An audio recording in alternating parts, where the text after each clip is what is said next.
The Registration of Birth and Death Amendment Act 2026. I am member of Legal Gyan channel. Today we will learn about a new amendment act passed by the Parliament of India on August 2026.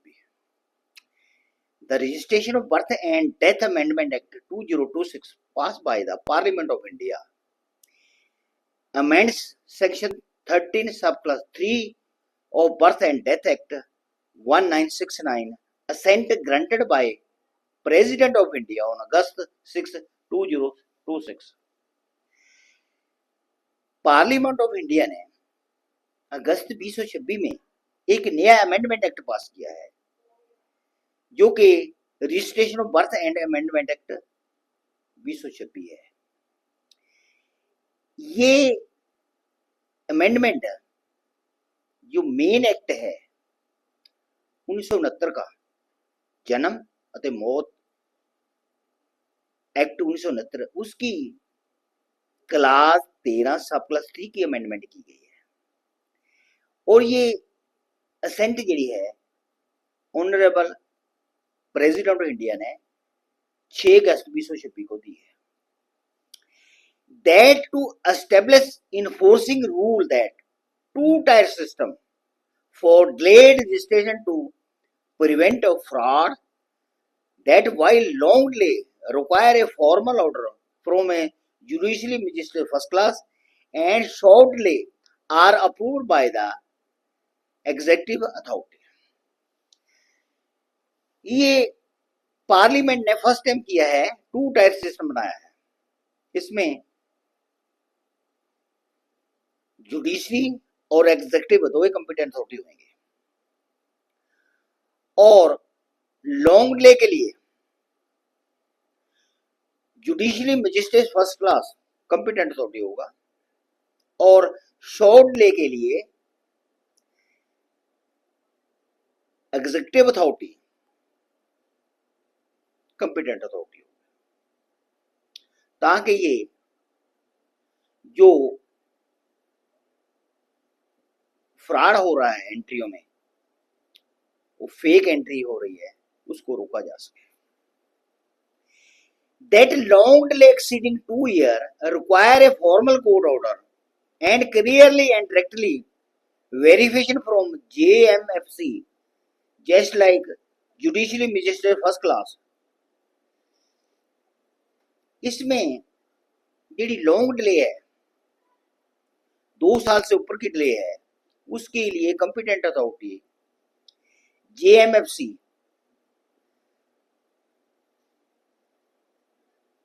Competent है, just like judicial magistrate first class competent है। After that a specific formal order shall issued by the concern respective court. Fact की verification के बाद honourable judicially magistrate first class ये इसकी approval जारी करेगा। That registration reported after 1 year, what within 2 years, need verification and a formal official order shall issued by the district magistrate and subdivision magistrate or an authorized by executive magistrate।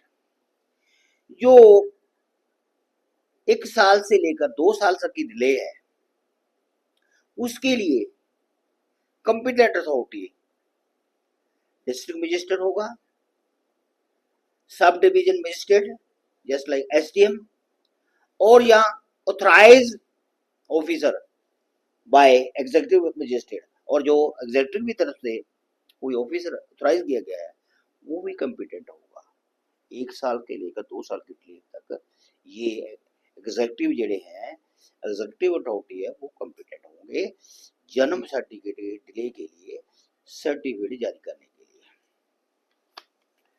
Next, that registration reported within 1 year, no change, the same shall continue as per previous guideline of the registration of birth and death act 1969, just like civil surgeon competent authority. जो 1 साल तक की delay है उसमें कोई change नहीं है, वो जो पहले से गाइडलाइन चली आ रही है वही रहेगी। जस्ट लाइक सिविल सर्जन जो है वो कंपिटेंट अथॉरिटी है अप टू 1 ईयर अप्रूवल देने के लिए। और एक बार और है, जो सिविल सर्जन है वो अपनी पावर डेलीगेट कर लोकल रजिस्ट्रेशन के लिए पावर डेलीगेट की है। जो अर्बन एरिया है उसके लिए म्यूनिसिपैलिटी और कारपोरेशन कंपिटेंट अथॉरिटी है जन्म सर्टिफिकेट और मौत सर्टिफिकेट जारी करने के लिए। और जो रूरल एरिया है उसके लिए प्राइमरी हेल्थ सेंटर और community health centre competent authority हैं, लोकल अथॉरिटी हैं सर्टिफिकेट जारी करने के लिए। That aim of registration of birth and death amendment act 2026 that to stop fake or fraudulent entries which increased after birth certificate became primary proof for IDs, school and jobs etc. जो amendment act 2026 है उसका main object fake और fraud entry को रोकना है। जब से ये प्राइमरी प्रूफ बना है, जन्म सर्टिफिकेट प्राइमरी मैंडेटरी प्रूफ बना है फॉर स्कूल एडमिशन और जॉब के लिए, तब से इसका फेक एंट्री का बोलबाला हुआ है और फ्रॉड एंट्री का बोलबाला हुआ है। इस फेक और फ्रॉड एंट्री को रोकने के लिए नया अमेंडमेंट 2026 पार्लियामेंट ऑफ इंडिया ने लेके आए हैं। That before this amendment, the central government also had passed Registration and Birth Amendment Act 2023। इससे पहला 2023 में पार्लियामेंट ऑफ इंडिया ने इनकी पहले भी अमेंडमेंट की थी। As per this amendment act national and state database must, इस अमेंडमेंट में जो 2023 में हुई थी इसमें नेशनल लेवल और स्टेट लेवल का डाटाबेस कंपल्सरी किया है। तो डाटा एक दूसरे को शेयर करेंगे और स्टोर भी करेंगे, ये कंपल्सरी किया था 2023 में। And single ID document must, और इसके लिए एक सिंगल आईडी पास बनाई थी 2023 में। So birth certificate was mandate for admission of school and job, तब से 2023 से ये स्कूलों और कॉलेजों की एडमिशन के लिए और जॉब के लिए कंपल्सरी किया सर जन्म सर्टिफिकेट। मगर जब से ये प्राइमरी प्रूफ किया गया है एडमिशन के लिए, स्कूल के लिए, कॉलेज के लिए या जॉब के लिए, तब से इसका मिसयूज होना शुरू हो गया। रॉन्ग एंट्री का बोलबाला शुरू हो गया, फेक एंट्री का बोलबाला शुरू हो गया है, फ्रॉड एंट्री का बोलबाला शुरू हो गया है। तब उसके लिए, उसकी रोकथाम के लिए यूनियन गवर्नमेंट ने, पार्लियामेंट ऑफ इंडिया ने ये अमेंडमेंट एक्ट 2026 पास किया है। Thank you. Okay, if you like my video please subscribe my channel, like and share. Thank you. Okay.